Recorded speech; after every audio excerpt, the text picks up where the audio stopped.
And good afternoon, everyone. I'm Karen Davila, and let me welcome you to the Philippine Star's Property Report PH webinar on building integrated communities for a sustainable future. Now, various happenings such as COVID-19, the typhoons that we've experienced, floods, rapid urbanization have broadened the scope of our lenses. The discussion on sustainability once focused on all things green. Now we are pivoting towards a more holistic approach, specifically raising awareness on how sustainable housing policies must tackle the affordability, social justice, cultural and economic impacts of housing, and how it contributes to making healthy residential neighborhoods and sustainable cities. Today, we've seen developing countries making strides in this arena.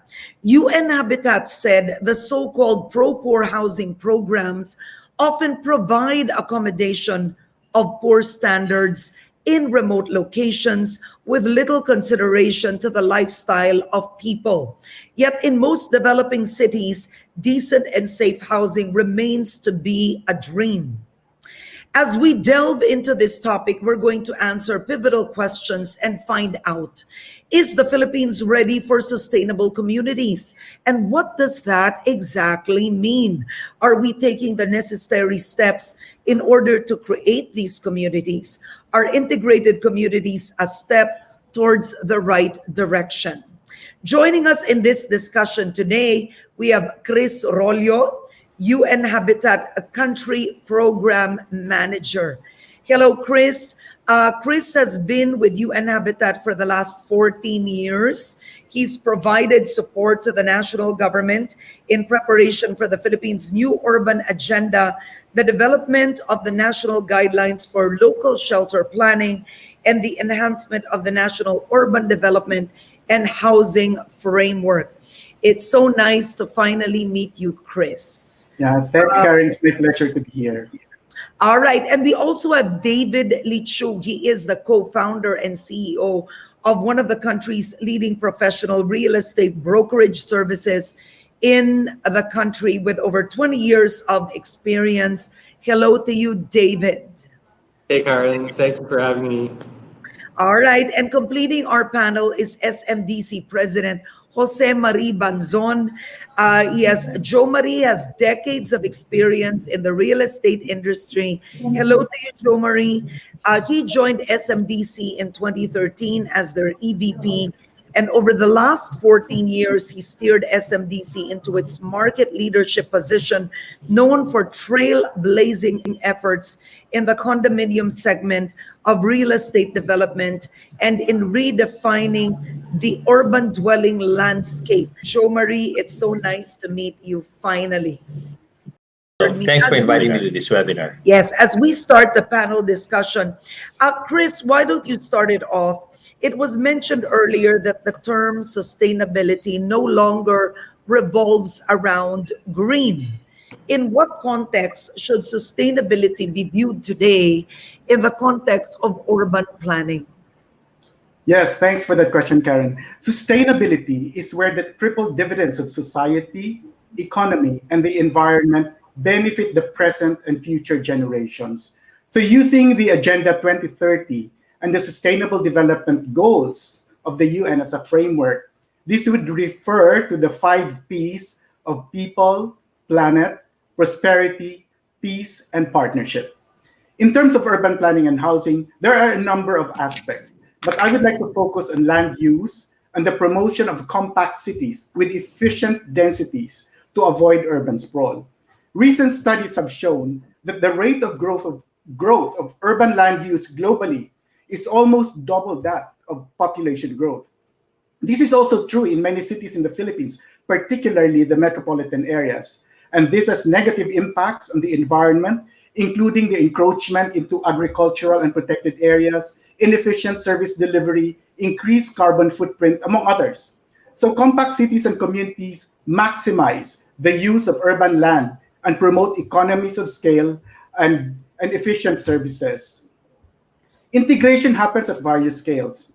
At the community level, integration could mean mixed uses, So that means residential, commercial, public services, public open spaces, mixed income classes. So from rich to the middle class, and even some of the more of our disadvantaged members of society. It's walkable, nature-based design of public spaces. And this neighborhood or community is integrated at the city scale and forms an integral part of the city land use plan and the local shelter plan. Thus, an integrated community should link with the rest of the city in terms of mobility options, communication, markets, and services. And so integration should be at the physical, social, economic, and environmental spheres. And lastly, integrated communities are inclusive. Yeah, I think that's well said, Chris, right? So the old perspective of what essentially is sustainable, because everybody thinks it's just about it being green. And now it really is about, will it last for many years? Does it answer all the needs emotionally, mentally, also environmentally? Integration makes it more livable. So it has to answer all those needs that you had mentioned. Now, David, on your recent studies, would you say that the Philippine real estate landscape has evolved in that way? And I want you to be honest, because Chris said earlier that it would be integration would be different income classes. And I have to ask you if you already see that in Metro Manila, frankly. So yes, we are seeing it, and it is a lot better than it was 20 years ago. And the best metric I can give you is the fact that in the last 25, 30 years, we have built 50 townships within Metro Manila. And if you consider the map of Metro Manila versus the entire landmass of the country of the Philippines, it is a speck, right? And yet that speck is responsible for 40% of the GDP of the country. Not only did we build 50 townships within the last 25 years in Metro Manila, but we are building about 120 to 150 townships outside of Metro Manila. And the infrastructure that was lacking in servicing the population prior to this boom of townships is now being serviced. What do I mean? Very basic things like access to clean water on a 24/7 basis, as need basis, access to emergency power, waste management, particularly solid waste management, has been addressed. The big townships are the only places in the Philippines where you have access to sewage treatment plants. I've been told by my friends in Manila Water and the other company, Maynilad, that only 12% of the population have access to sewage treatment plants, which means that everything we flush goes straight to the rivers and the ocean. So the 60, 100, 200, 1,000 years of neglect of infrastructure, either because we just didn't plan better or we didn't have the financing, the financial stability to afford these infrastructure projects, are now being addressed. It will take another 20 to 30 years from today to make up for the 60, 100, 200 years that we didn't address these issues. But it has dramatically improved. Okay, thank you so much, David. It's quite the numbers that you gave, the percentage of which areas have sewage system in Metro Manila. We'll go back to that later on. Going to Jo Marie now. Jo Marie, hearing both you and Habitat and now the real estate standpoint from David, SMDC has been building, you are the leader. How does SMDC define sustainability? Let's talk about corporate wise. No? What do you look for? What is the vision, mission in terms of SMDC in defining sustainability? Thank you, Karen.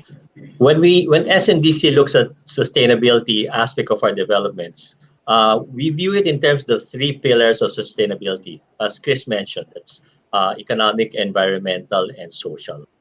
On economic, we strive to keep our residential units affordable and housing available to a larger Filipino population. We also ensure that the development is conveniently located, accessible, so that people can easily go to their place of work.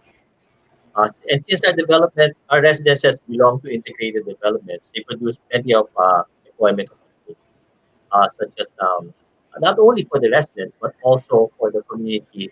Employment opportunities, security, in property maintenance, such as janitorial and repairs, even in services, food, retail, wellness, even in banking. Uh, on the environmental part, we ensure that our buildings have all the basics of green development. We collect and store rainwater to be used later for cleaning the common areas and for the watering the landscape. We also use LED lighting to reduce energy consumption. We have vast green gardens and amenities where up to 60% of the land in our developments is actually devoted to open space. We design into our buildings plenty of natural light and ventilation. What's more is that we emphasize disaster resiliency. In compliance with the building code in the Philippines, our buildings can actually sustain the country's earthquakes and storms. And we actually have in place emergency response teams trained to quickly address dire situations. On the social aspect, we ensure that our developments offer our residents a safe and secure environment that provides opportunities for interaction and community activities. Our lobbies are elegantly designed like hotels, our swimming pools, lush gardens. That's why property management is very important. They have to make sure that the buildings are painted regularly, broken tiles are repaired, busted bulbs are replaced, common areas are clean, so that 10 years from now, it's just as new as when you just. I'm curious, Jo Marie, you did mention the importance of making sure that your facilities will withstand, right? Right? Yes. That it will withstand the years to come. Before I go back to David, but what about the issues? For example, we've seen just recently, no, how Ulysses and the series of typhoons actually hit not just Metro Manila but several parts of the Philippines, and SMS developments in all those areas, right? From this situation that really makes all developers say, you know, we have to not just build back better, but frankly, build back more resilient and build back to last. During the Typhoon Ulysses, during the storm, our property management companies in the different developments were reporting to us on a real-time basis to assess the damage. Admittedly, there was some damage, but actually quite minor because our buildings have been built to withstand such typhoons. So they're quite resilient. In addition to that, our building management companies had training on safety. So they knew what to do during crises such as these to keep our residents safe. Okay, so David, is the Philippines right for these integrated communities, and is now the time to build? I mean, slowly we are seeing the economy opening up, and just in front of my building, I can see already that, you know, construction has resumed, and yet you also have banks not releasing a lot of money. So yes, it is the time to build. Now, just look at what happened in the last 20 years. In the last 20 years, our per capita income went from $1,500 to 3,000 something US dollars per capita. And that's still one of the lowest in Southeast Asia. Okay?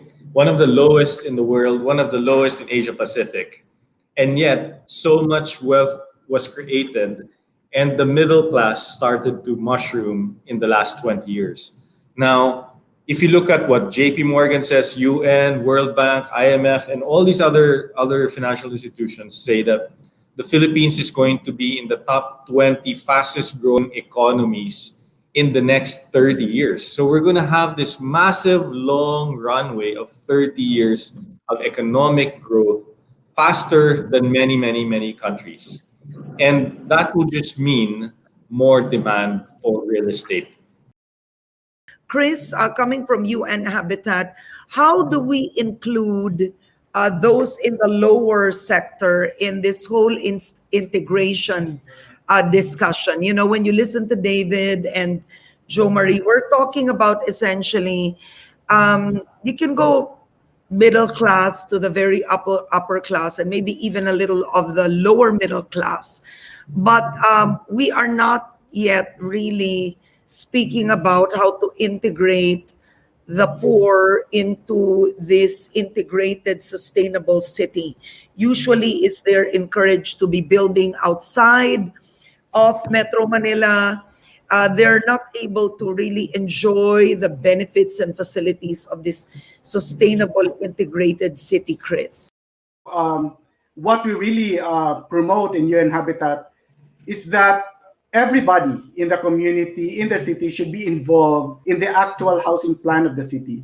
So integrated communities should be planned, designed, and financed with the participation of the existing community, even as they aspire to be accessible to those who are not yet part of that existing community. And when we talk about access to housing, we're talking about a spectrum of land and housing rights that should be considered in the choices of people, of residents, of the market. So when we talk about the spectrum, it spans from consent of use of a house to rental to use of rock, to long-term lease to full ownership, and all other rights across that spectrum. Because different people have different housing needs in different stages of their lives. So the minimum standards for livability of houses should be observed, considering the capacity of people to pay for the housing options that they choose. That's why dense housing development provides a good business case for the establishment of agglomeration economies or economies of scale. So, like for example, for mass public transportation, public services and facilities, utilities, LRTs and MRTs, for example, can only be economically viable in a dense urban context. For example, electricity consumption of one condominium building can be more than the consumption of a whole municipality, which needs kilometers of electric wires to serve distant houses. So the maximizing the use of vertical space can free up areas for public open spaces with multiple uses. And public open space is available for everybody, rich or poor. That is where people meet as equals. And of course, as you also noted, the displacement of urban residents to cheaper, far-flung areas should be avoided so as not to deprive people of their livelihoods and access to urban facilities and services. So based on your definition, technically, it seems to me that we are not yet integrated. I mean, if you go to other cities all over the world, I mean, let's put it even to Singapore, but then the poverty level there would be very difficult to compare. In Metro Manila, it's not like that at all. Take Quezon City, Chris, for instance. A valuable piece of land when it was recently bought, right, by big conglomerates or big real estate companies. The solution of the local government essentially was to transfer, well, of course, pay off, but move all the residents to either Montalban, Rizal, or a far-flung area. And I'm not even speaking about many years back. I'm speaking of today. And that area today in Quezon City, which is near ABS-CBN, is a beautiful area now. There's a hotel. There's already there's little clinics. There's stores, etc.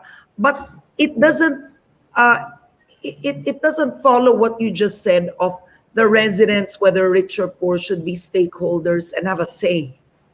Correct. Because the ideal setup of integration is you don't really kick the poor away, right? Correct. Yes. You put a portion there where they still live there and use vertical housing. But that's not in the Philippines, huh? Vertical housing in the Philippines is still a lot of money that can be sold, right? So we're not, based on your definition. Yeah, we are going there very slowly. Right now, How are we we still, going there? How are we going there?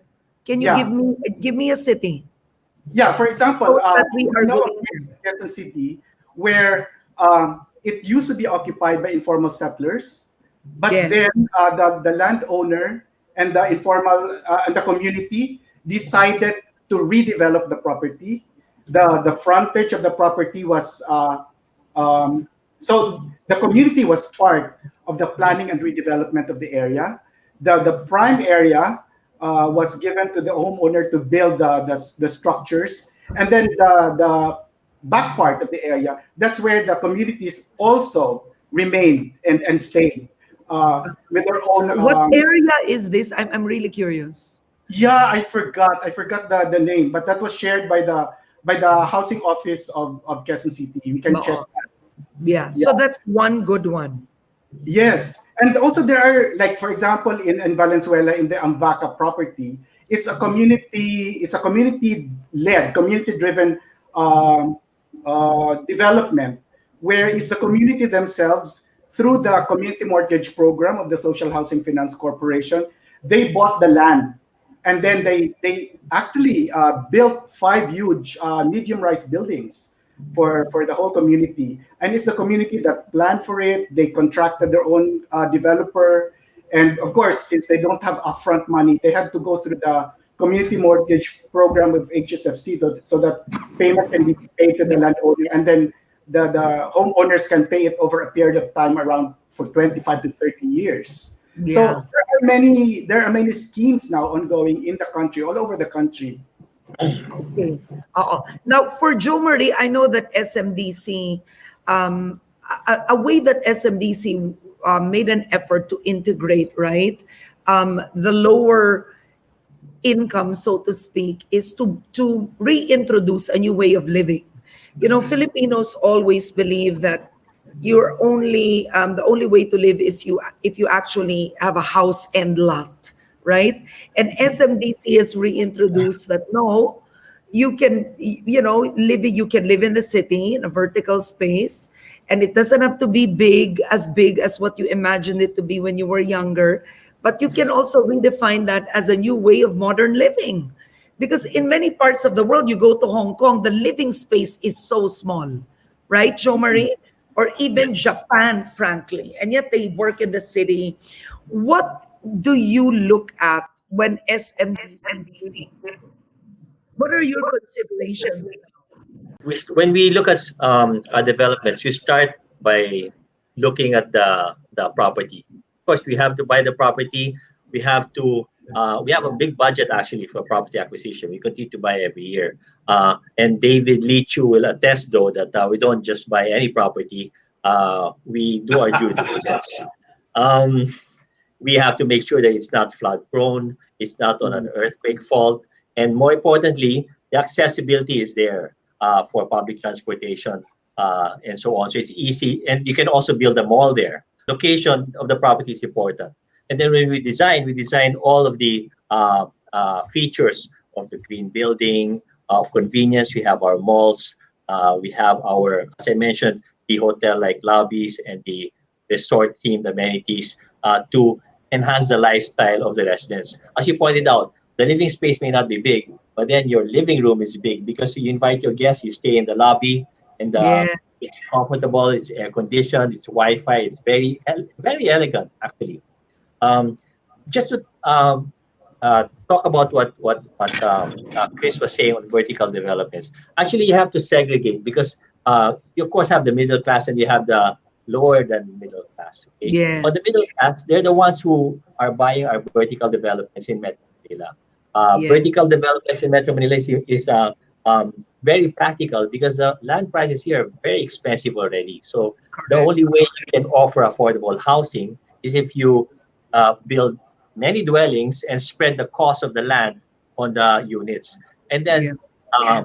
pass on that savings to their buyers, so that you give them their condominium units, but then you give them sprawling amenities and very nice hotel like lobbies.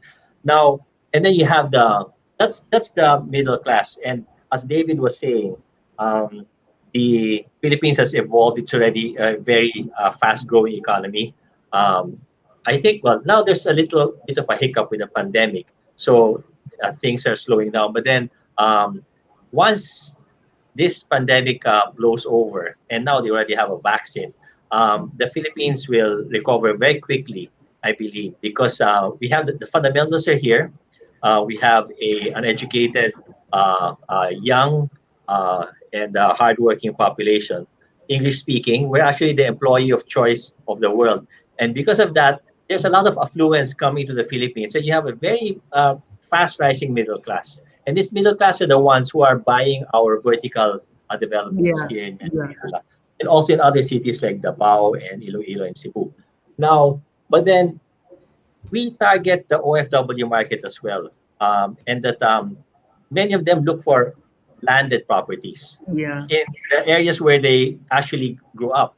So we're developing horizontal developments in areas like central Luzon and in southern Luzon and also in Vismin, and to put the With integrated ready housing. housing, with I'm ready sorry. housing already. Yes, yes, Wow. lot and Okay. lot, and we're Oh, integrating because I mean SM, we're the biggest mall developer, so all the time our horizontal development will have a commercial element. It's either yeah. there will be a mall there or some kind of commercial strip mall, but then there'll always be that convenience that we'll be offering No, our and market. I wanted to share with you just as a matter of conversation is so I'm the eldest of three, and my youngest brother actually lives in SM Light. Really? Okay. Yeah, so SM Okay, Light. Did I say that it's SM Light? So it's the condo by EDSA in Mandaluyong. that's right, and there's a mall Pioneer. there. We built a Yeah, mall. there's a mall there, and I wanted to say that I am so impressed because it's so modern. I mean, his apartment, he lives with a cousin, so they're both guys, and it's so modern. And they go down to the gym, and then of course they use the pool, and they walk to the mall. They buy food there. So I understand. There's a And cinema. he doesn't want to go back to living in our house in Parañaque. He doesn't want. Simply because life, he says, is so much more convenient and easier, right? Yes, Yeah. So my next we're question happy is to hear that. how then do we include, the mantra of this government is an inclusive economy, right, Christopher? So how do we include, for example, um, let's say slightly lower than middle class, but would be able to live in the city? Is that still possible so that they can just take that one Jeep ride to work? How is that still possible, Chris? Yes, that is really the challenge. We say that the urban land is really very expensive in the city, but actually, when I think the government has conducted a survey of idle lands in the city, there's Yes. a lot of idle lands. Yeah. And many of these are actually idle because of speculation. They have a lot of land issues. But if many of these are actually freed up, the recent study of the Department of Housing and Urban Development says that the amount of urban land that are idle in the metro is Really? enough to Wow. house, yes, to house the housing needs of the informal families and Yeah. even the lower income Oh. groups. But the problem, Chris, is who's gonna pay for that? I mean, this is still Habitat for Humanity, UN Habitat. UN Habitat. UN Is Habitat is the UN agency. Habitat for Humanity is an international NGO. yeah. But who will But pay for that? you're not connected. They are our international partner. Yeah. The Yeah. reason I asked is because with Habitat for Humanity, you have donors paying for everything. So if Mm. you integrate the low income to the city, who's gonna pay for that? There are a lot of options. As I mentioned earlier, there was a community mortgage program. This actually helps organized homeowners association to buy their land. And usually that caters to informal settlement communities that are already in the city. and then they organize and buy the land where they are already living in, and then redevelop that. In fact, I remember there was a 50 billion program of the government. Yeah. That was actually one of the approach. Money was funneled into the national government to be able to redevelop these communities and with minimal displacement from where they already are. So, and that's why there was what we call the people's plan. People have to be part of the site selection, of the planning of their communities, and you'd be surprised.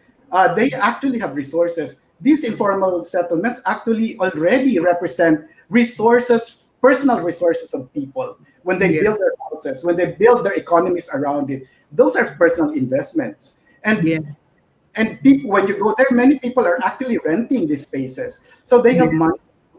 Okay.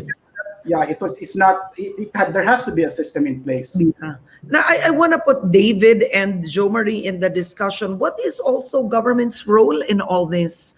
I mean, there's a lot of expectation with the public sector, but we do know that in Western countries, I mean, let's not even go that far.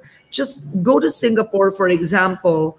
There's when Lee Kuan Yew followed, or his generation did the urban planning, the poorer segment of Singapore was not left out, right? You see, I've seen these communities, the minorities are there, and the vertical living spaces look beautiful, but clearly the government shouldered a lot of that too, right? So what is, I'm curious. Go ahead, Jo Marie and David, feel free. What is the government's role in this integrated space dream that we all want, that Chris is saying? Well, in our case, we do a lot of our planning, and as far as we're concerned, infrastructure that the government has been providing, especially the road network, right, that allows you to travel, for example, from Batangas to Metro Manila. Before, it would, let's say, take 2 hours. Now it'll just take an hour, so that makes it more convenient for our residents. We can buy properties there, which is cheaper, build their horizontal development, and it won't take very long anymore for them to get to Metro. So that helps the infrastructure. That's good, yeah. Another important aspect is the incentives that they give the developers, like the tax incentives, like the BOI. If you develop housing outside Metro Manila up to 2 million, you don't have to pay income taxes at all. So it's that exists now. That exists now, or that exist actually. They revise it. Currently, that's the level. It's 2 million outside Metro Manila. So they give incentives for the developers, so that at least if they do not have the financial capability or the infrastructure to build the socialized housing, the economic housing, at least they give the developers incentives to do it for them.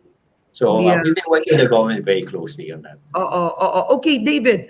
I mean, clearly, you handle a lot of very wealthy clients, but what should the government do too? What is their role? You know, I was in China for the World Economic Forum a few years back, and it's amazing.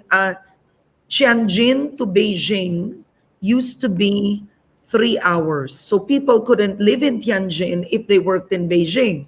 But Beijing was so expensive. So the government built a bullet train, like an electric train. And then Tianjin to Beijing became 30 minutes. So then, by just building that without a population and housing yet in Tianjin, of course, since there was a train, suddenly there was housing that sprouted in Tianjin. So David, what's government's role too in this whole integration story? It's a complex question that deserves a complex answer. But I think that's the pitfall of a chaotic democracy. Number two, we have many laws in the Philippines that cover, every aspect of humanity and the way we should take care of citizens. But where we fail constantly is implementation. For example, the safety net that Pag-ibig provides, the safety net that that PhilHealth provides. All the policies are there. We just have to bloody execute it properly. Yeah. But because of the lack of controls, or I should say, the hyper regulation of checking, the counter checking, everyone is watching so many people, but at the end Yeah. of the day, we just end up conniving to game the system. And so I think that's why many times you have to figure out, is it really the structure of the government or is it the people? Well, I think it's Yeah. both.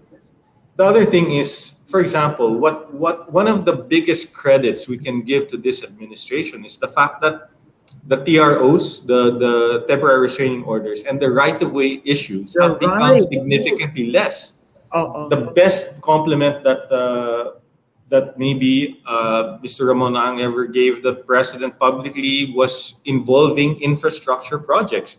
The reason why we were able to build that skyway of San Miguel and Metro Pacific at record time is because the government stepped in and said, "Get the hell out of the way," and I mean it. And because Yeah. of that, we're able to build these bridges and skyways. Now, part of the problem is that you've got Metro Manila, which comprises 13, 16 local government units, big and Yeah. small. I mean, we are so fragmented that you cannot do anything holistic to Yeah. service the 12 million, 15 million users of Metro Manila without doing everything 13 times or 16 times. Mm-mm, mm-mm. So these are structural issues that need to be addressed. And it's painful to do it, but frankly, if there's anybody that can do it, it's this government because this government has the highest political capital any administration has had since the early days of President Marcos. Yeah. And one of the ways we can leverage on that is to just bulldoze our way to make infrastructure projects happen and to make the enforcement of reasonable and sound policies happen. Because the rules are all there, the policies and the safety net are all there, except that we are not enforcing it right. Okay. Wow, that's well said because um, it's true, honestly speaking, when you compare us to our ASEAN neighbors. Chris, why don't you chime in on that? Yes. Integrate, the words integration, sustainability, it's thrown around, frankly, like it's so easy. But really, to integrate is when you look at countries that have integrated well, it's sound planning, political will, it's overcoming all these challenges that David has just mentioned. You'd have more people not fitting themselves in Metro Manila, but traveling easily to Metro Manila, right? Yes. Without stress. I mean, one of the things I realized during this pandemic is the when you're a little wealthier, you can go out and drive your car and go to work. And yet, there is no public transport outside. Mhm. So, for the carpenter, the BPO call center agent, the sales girl, it's so expensive to grab to go to work. So, that's a classic one. It's a classic story of non integration right there, right?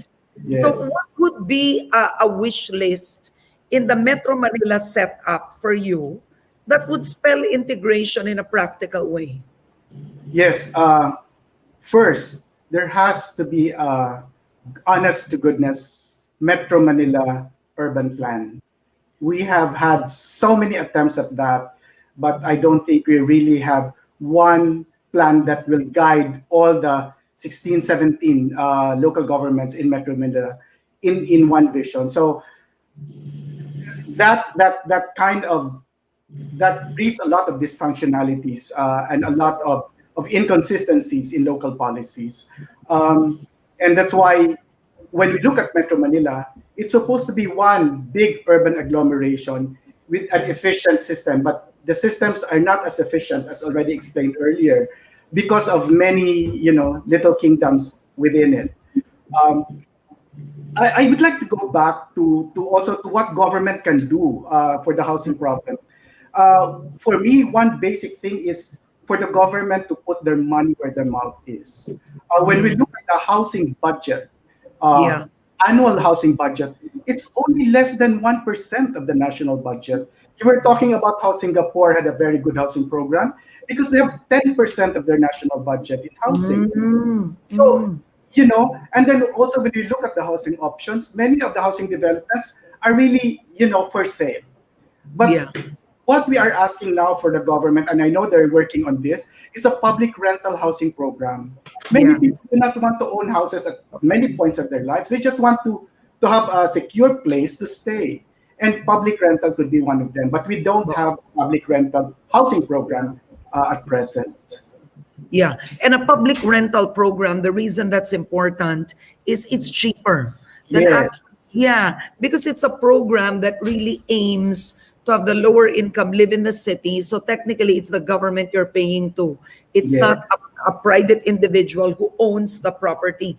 Now moving on to the COVID pandemic as we move on to closing our discussion. Jo Marie, how did your developments change homeowners and urban dwellers, especially during the pandemic? We've been locked down for, I think, at least 8 months. Our residents were pleasantly surprised that living in our developments is perfect when you're under a lockdown situation because That's uh, nice. It's they just didn't you have to. Yeah, you just had to go downstairs, and we always have we're either next to a mall. We built our small mall downstairs or a commercial strip, so you get your basic necessities, yeah, your groceries. You can do your banking, yeah, even during the pandemic, and even after the city opened up and there was no more lockdown and you had to go to work. Many of our residents actually didn't even have to commute and they avoided the crowds in the MRT, for example, because they just walked to work, especially here in the Mall of Asia area. yeah. It's very convenient for them. That's very nice. Yeah. No, and there's not there's in the Mall of Asia area, there's also there's air, That's right? right. Ganun Yeah. din eh. And the So sea masarap breeze. doon, di ba, David? Para ka na sa Punta Fuego. Di naman. Pero at Oy, least Karen, di there's na a tayo breeze. natutuloy sa Puta Fuego. Oh, nga. Oh, but there's some breeze. There's some breeze. So, Jo Marie, you have years of experience under your belt. How do we now measure the success of a property developer's integrated community project? Then I'll ask all of you that. So, Jo Marie, first, how do you measure success? Well, That by is the projects, sustainable, integrated. How do you see it after it's built? After. by the project's completeness. It should allow people to have everything they want, and everything they want and they need within a few minutes way, or just even just by walking outside, and that at least, and they should have a nice living experience. As I said, you have to provide them with all the amenities that you spoil them, basically, luxurious amenities, so that at least they can enjoy a very comfortable life. I'm curious, before David answers that, can you share some of the specific projects that you've completed so far? And among these projects, where are you now? Especially, I mean, there's been a delay in construction. Okay, well, on the completed projects, because we actually have as many integrated developments as we have residential projects, because you always put a commercial element if it's not next to the mall. Of course, our bigger ones are in North EDSA and our flagship, which is in MOA, which is complete. It has a sizable mall. It has, of course, our residential, hotels, office. We also have in Mall of Asia area. We have a school, NU. We have a convention center. We even have an arena. And then in all of we have 35 residential projects, and all of them have a commercial element. So that's how many integrated projects we have, and they've all quite developed a thriving community very quickly. So that it's been quite successful. We're quite Yeah. happy with the way it's turning Oh, out. In terms and of actually, construction, I'm yeah, sorry. you also In terms of launched two construction, we've integrated actually districts. catching up with our schedule. Um, uh, there was a lot of pain, and we had to comply with a lot of the requirements of building barracks, keeping people inside. the construction workers. But we're catching up on the construction. We're not too far behind, maybe about 6 months delayed, but that's tolerable. Yeah. And you also launched two integrated districts, the gold residences across Naiya 1. That's right. Gold residence across Naiya 1. That used to be where the casino is. It's at 11 hectares. It will have, well, of course, residential and an office and a commercial component. The second phase of our south residences, which is in Las Piñas, actually behind the SM South Mall. Again, you have a mall there. You have BPO offices. So that promises to be as successful as our other developments. Yeah. Okay, David, you've sold many properties in the last 20 years. Based on what you've observed, what's the measure of success when it comes to integration and sustainability? I mean, some of these properties right now are run down or they've become irrelevant, but how do you measure them? I think the biggest metric for me would be how the market responds, and I'm gonna give a statement which has nothing to do with the fact that SMDC is here, right, or SM is here, but the fact that SM Prime and SMDC is the largest property company in the Philippines. It is the largest company by market cap in the Philippines. The fact that when Big Boy came up, Henry C. Jr. came up with this idea back in mid 2000. People were saying, what the heck are you doing selling 20 square meter units, 25 square meter units? Who's going to live in these things, these massive buildings? Is there enough infrastructure, et cetera, et cetera, et cetera? The first units in the Bay Area that they built. So I think the first project was Meza in the early 2000s, and then they built up to the first projects in the Bay. When they launched the first projects in the Bay, they were selling under 2 million pesos. Today, the same asset is worth 7 to 8 million pesos. Imagine that. Many times, I have gone publicly saying that actually in the last 15 years, one of the best, if not the best assets you could have bought were SMDC projects in the mid 2000s, in the mid to late 2000s, because no other condominium projects have appreciated the way they have in the last 12, 15 years as SMDC's projects. Yes. And that's a factor. And the second thing is, they have really democratized owning property, because the access to the big fancy pool, the access to the jogging path, the access to secured housing, meaning Correct. nobody's going to break into your house, was only made available at a scale that happened because of SMDC. They make those things available to the regular person. Yes. You can only access 25-meter pools, 50-meter pools in private high-end condominiums like Pacific Plaza or Yeah. One Rojas or in the country club. Very, very exclusive. And that was democratized by SMDC.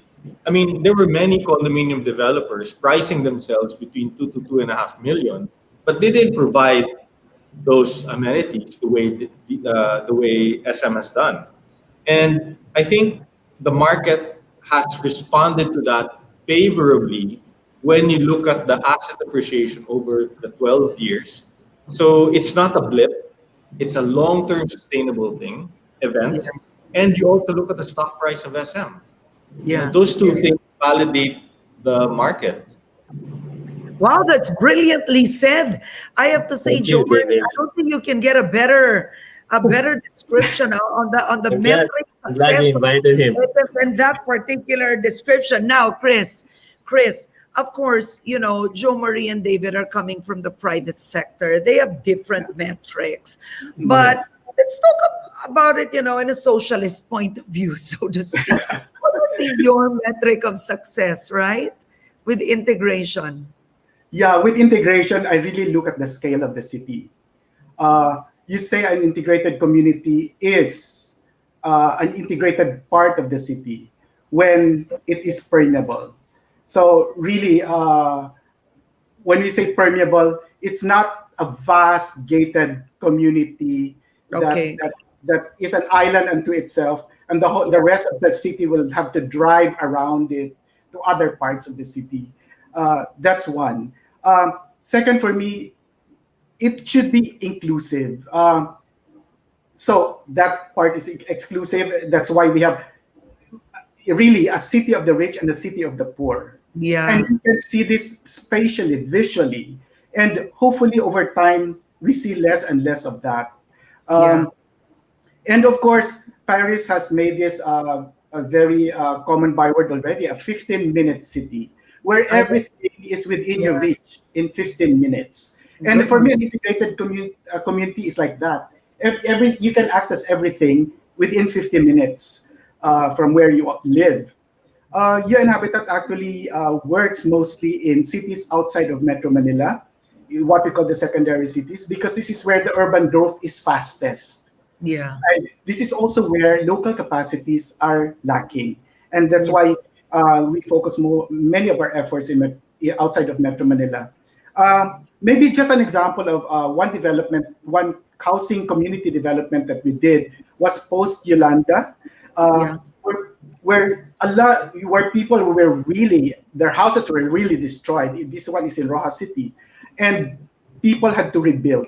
But in that rebuilding of their community, people were at the center. They chose the site, not far from where they are.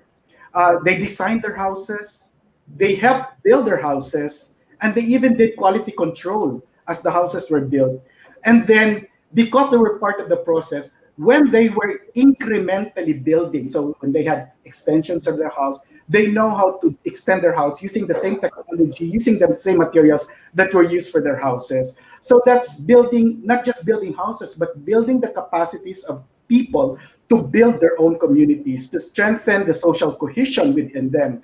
Because an integrated community is really a community where people know each other, where people live each other and share common spaces and the urban commons. So really, for me, an integrated community is a community that everybody is included and that it grows over time, because COVID or not, the Philippines' urban growth will continue. All right.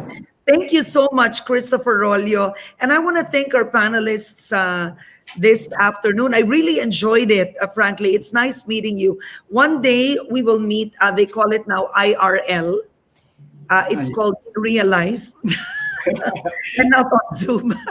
But I want to thank you so much. It's been an honor, the Philippine Star, for having me. Jo Marie Banzon, President of SMDC. Thank you, sir.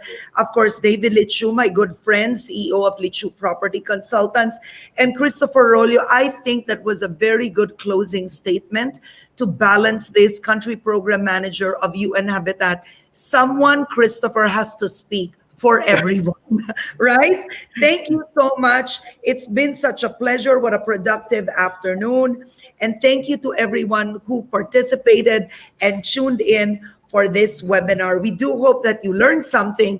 And I think one brilliant lesson to learn coming from David Leechiu that I picked up is this: don't underestimate what you might earn if you invest in real estate. Those numbers he gave should be something that you take in with you and consider for your retirement also, Frankie. So take care, everyone.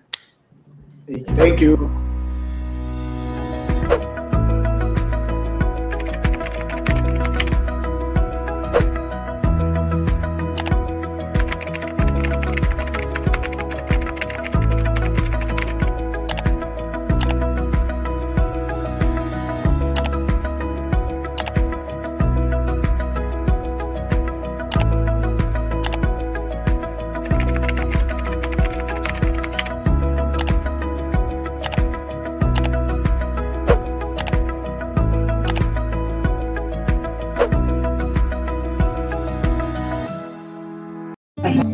Hi, Gab. Hi, Mom. What's that? This is us at home. Do you remember the playground? We went down the slide, then we went round and round, then we went swimming. played soccer, and the crowd went wild. But the best part is this. Who's that? Dad! I love our home. There's so much to do. So much more to life. SMDC. Mike and I, we're so different. He likes it cool. She loves it hot. I keep it pretty intense.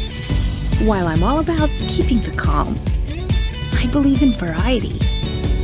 I stick with the usual, especially food. Despite it all, we get along well. It helps when your home is right beside a mall.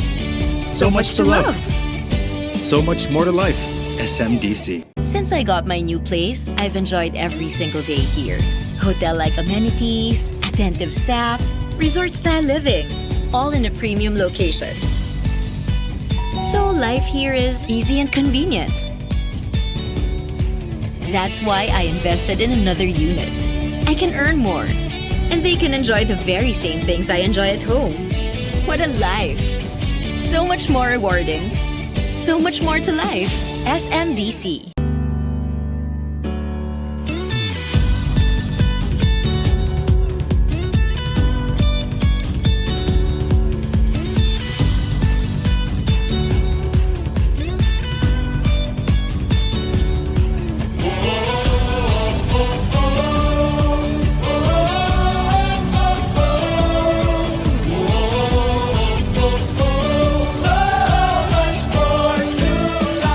SMDC.